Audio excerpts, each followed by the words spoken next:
Compartment आना बहुत कोई खुशी की बात तो है नहीं। जरूरी नहीं है कि आपने पढ़ाई नहीं करी इसलिए कंपार्टमेंट आ गया। तो दुनिया की कोई ताकत नहीं है जो आपको 55 प्लस मार्क्स, लेकिन एंड मोमेंट में फिर वो रिवीजन नहीं हो पाया होगा। प्यार का चक्कर होगा बाबू भैया। 4 घंटे मैथ्स रोज पढ़ लूंगा तो तेरा 55 प्लस आ जाएगा आउट ऑफ 80।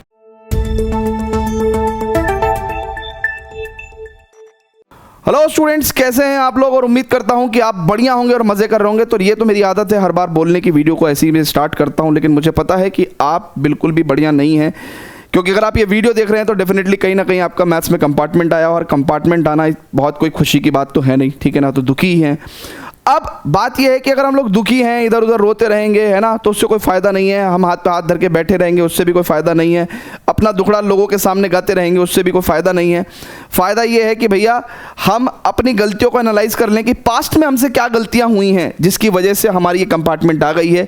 उन गलतियों को एनालाइज करके उन गलतियों को अब नहीं करेंगे। हम लोग अपनी गलतियों को इम्प्रूव करेंगे, पूरी जान लगा देंगे और इस कंपार्टमेंट एग्जाम को क्रैक कर देंगे, और फिर कभी पीछे मुड़ के नहीं देखेंगे कि कभी कंपार्टमेंट आया भी था या नहीं आया था। ठीक है, बस इतनी सी कहानी है। वीडियो को एंड तक देखना है आपको, ठीक है? इस वीडियो में आपको मैं कंप्लीट एनालिसिस से स्टार्ट करूंगा कि भाई कंपार्टमेंट आपका क्या क्या कारण हो सकते हैं, ठीक है? ज़रूरी नहीं है कि आपने पढ़ाई नहीं करी इसलिए कंपार्टमेंट आ गया। बहुत सारे ऐसे स्टूडेंट्स भी होते हैं जिन्होंने पढ़ाई करी है, स्टिल कंपार्टमेंट आ गया है। तो एनालिसिस से शुरुआत करेंगे, फिर बात करेंगे कि क्या क्या स्टेप्स हमें लेने हैं, राइट? 1 जून से, है ना, टेंटेटिवली 15 जुलाई 16 जुलाई के एज पर द जो अदर न्यूज़पेपर्स हैं उनके अकॉर्डिंग 16 जुलाई को आपका कंपार्टमेंट का पेपर हो सकता है, होने वाला है। अभी सीबीएसई की तरफ से ऑफिशियल नोटिफिकेशन मैंने नहीं पढ़ा है, जैसे ही आएगा आपके साथ शेयर करूंगा, राइट है क्या? तो 16 जुलाई को अगर आपका एग्जाम है और 1 जून से भी अगर आप लोग पूरी जान लगा के पढ़ाई करते हो, ठीक है, तो दुनिया की कोई ताकत नहीं है जो आपको 55 plus marks out of 80 score करने से रोक दे। ठीक है, तो आइए वीडियो को स्टार्ट करते हैं। सबसे पहले बात करते हैं भैया कंपार्टमेंट आई क्यों होगी, ठीक है? या तो सिलेबस इनकम्प्लीट किया होगा आपने, है ना, पढ़ के ही आप जो है 40 नंबर 30 नंबर का पढ़ के गए होंगे, तो ये गलती नहीं करनी है भैया। हमें सिलेबस कम से कम 80%, कहने का मतलब मैं तो ये कहता हूँ कि पूरा का पूरा 100% सिलेबस कंप्लीट करके जाओ। लेकिन अगर आपको 2 4 5 टॉपिक ऐसे लग रहे हैं कि यार ये बहुत ज़्यादा टफ हैं, है ना, और उनसे पेपर बहुत ज़्यादा नहीं आता है, तो आप 80% सिलेबस भी करके जा सकते हो। लेकिन ये जो कहानी यूट्यूब पे फैलाते हैं ना, 20% सिलेबस 80% मार्क्स, इसी वजह से तुम्हारी कंपार्टमेंट आई है। बेटा ये बेवकूफ़ी मत करना, ये यूट्यूबर्स की धंधा इनका चलता रहेगा, वीडियो चलती रहेंगी, आप कंपार्टमेंट आ गए कल को फेल ना हो जाओ। मैं बहुत बुरा शब्द बोलता हूं, मैं ब्रूटल होकर बोलता हूं, गुस्से में बोलता हूं, लेकिन आपके भले के लिए बोलता हूं, ठीक है? सिलेबस कंप्लीट करना है ना? मैं कह रहा हूं कि 100 के 100% कंप्लीट करने की कोशिश करनी है इस बार, ठीक है? कुछ भी नहीं छोड़ना है, एक भी टॉपिक नहीं छोड़ेंगे। दूसरी चीज़, कम क्वेश्चंस की प्रैक्टिस। अच्छा, बहुत सारे लोग ऐसे हैं वन शॉट देख देख के जो है एग्जाम देने चले गए। मैं पहले ही कह रहा था, मैं पिछले साल, अगर तुम मेरी बात ध्यान से सुन लेते, मैं स्टार्टिंग से बता रहा था कि ये वन शॉट एक्चुअल प्रिपरेशन नहीं है, वन शॉट 100% प्रिपरेशन नहीं है। आपको और क्वेश्चंस की प्रैक्टिस करनी है, और क्वेश्चंस की प्रैक्टिस करनी है। मे भी शायद सिर्फ आप वन शॉट देख देख के चले गए होंगे, क्वेश्चंस की प्रैक्टिस आपकी रह गई होगी जो आपको और करने थे, वहाँ जाके कुछ समझ में आया नहीं और जो है कंपार्टमेंट लग गया, ठीक है? सो क्वेश्चंस की भी ठीक ठाक प्रैक्टिस हमें करनी पड़ेगी। तीसरी बात यह है, रिवीजन नहीं हुआ होगा। ऐसे भी स्टूडेंट्स होंगे जिन्होंने सोचा होगा अरे बहुत टाइम है मैथ्स में, पढ़ लेंगे, अभी इतनी जल्दी क्या है, लेकिन एंड मोमेंट में फिर वो रिवीजन नहीं हो पाया होगा, इसलिए भी कंपार्टमेंट लग सकती है। तो इसलिए इस बार भी आप ध्यान रखना, बहुत टाइम नहीं है, टाइम बहुत कम है। अपने को एक भी दिन, एक भी घंटा वेस्ट नहीं करना है। जितना डेडिकेशन से हमको पढ़ना है पूरा सिलेबस, ठीक है, उतना डेडिकेशन से पढ़ना है और अपना एग्जाम क्रैक करना है। एग्जाम प्रेशर हो सकता है, देखिए कुछ बच्चों ने क्वेश्चंस भी करे होंगे, सिलेबस भी कंप्लीट किया होगा, रिवीजन भी किया होगा, लेकिन कुछ हेल्थ इशू हो गए होंगे, फैमिली में ट्रेजरी हो गई होगी, कुछ एंग्जाइटी हो गया होगा, उसको एग्जाम प्रेशर हो गया होगा, ये भी रीजंस होते हैं। तो भाई ऐसे स्टूडेंट्स में आपको बताऊं कि आपको ज़्यादा से ज़्यादा क्या देने हैं, मॉक पेपर्स देने हैं, सैम्पल पेपर्स देने हैं। मॉक पेपर दोगे तो क्या होगा, जब आप पेपर जैसे ही पहले ही 2 4 पेपर सॉल्व कर लोगे तो आपको पता है पेपर में क्या ही होने वाला है, ऐसे क्वेश्चंस आएंगे।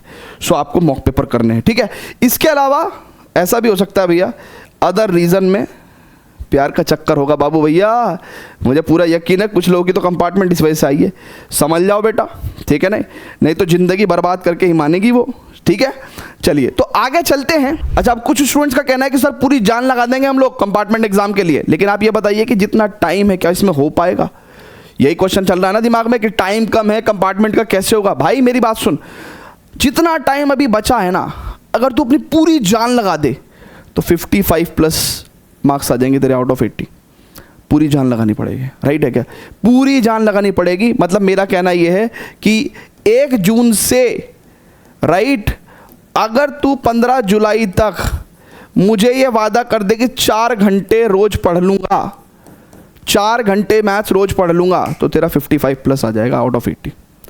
ठीक है नहीं, राइट है क्या? 55+ में 60 भी हो सकता है, 65 भी हो सकता है, 70 भी आ सकता है। पेपर आसान हो तो 80 आउट ऑफ 80 भी आ जाएगा। ले रिकॉर्ड ही तोड़ दे। ठीक है, अब देखो जिन बच्चों का वो एटीट्यूड है कि अभी ये वाली वीडियो देखेंगे, फिर जाके किसी और चैनल पे दूसरी वीडियो देखेंगे, फिर तीसरी वीडियो देखेंगे, फिर चौथी वीडियो देखेंगे, ऐसे देखते देखते उनका भी टाइम गया और कंपार्टमेंट भी गया। ठीक है ना? तो जिनका ये एटीट्यूड है उनका तो कुछ होने वाला है नहीं, क्योंकि यही एटीट्यूड आपका पिछले साल था, इसलिए कंपार्टमेंट आई। तो बेटा अगर आप मेरे से पढ़ते हो और आपको ब्लाइंड फेथ है और करना पड़ेगा, पिछले साल अगर ब्लाइंड फेथ करते हो तो अभी कंपार्टमेंट नहीं आती। अगर आप ब्लाइंड फेथ कर सकते हो, ठीक है, सो जैसा मैं कहूँगा ना तुमको वैसा करना है। ठीक है, जैसा मैं कहूँगा तुमको वैसा करना है। 27 मई को, ये जो आने वाली 27 मई है, ठीक है, 27 मई को कंपार्टमेंट मास्टर क्लास ले रहा हूँ मैं। क्या ले रहा हूँ? Compartment master class. ठीक है ना?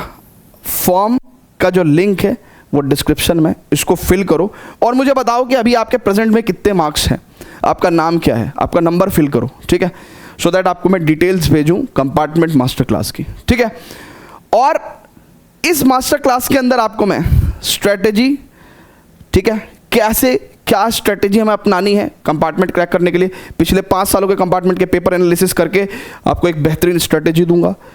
प्लानर, आपको कौन सा चैप्टर पहले पढ़ना है, कौन सा बाद में पढ़ना है, किस हिसाब से पढ़ना है, किस चैप्टर को कितने दिन देने हैं, कितने दिन नहीं देने, ये चीट शीट्स, यानी कि किस चैप्टर से कौन से क्वेश्चंस करने हैं, कौन से छोड़ देने हैं, कौन से बहुत ही ज़्यादा इजी हैं, उनको तो वैसे ही सॉल्व कर सकते हो रीड करके। स्टडी मटेरियल, यानी कि वो सारे नोट्स जो आपको चाहिए, वो सारे क्वेश्चंस का पैकेज जो आपको चाहिए कि आपको ये करना है, सब मिलने वाला है। ठीक है, आपको ये कंपार्टमेंट मास्टर क्लास ज्वाइन करनी है। इसका फॉर्म का जो लिंक है वो आपको डिस्क्रिप्शन में मिल जाएगा, सारी डिटेल्स फिल करो। ठीक है ना? जो है आपको क्लास की सारी इन्फॉर्मेशन मैं भेज दूंगा कि 27 मई को आपको क्लास कैसे ज्वाइन करना है। ठीक है, मिलता हूँ आपको कंपार्टमेंट मास्टर क्लास के अंदर।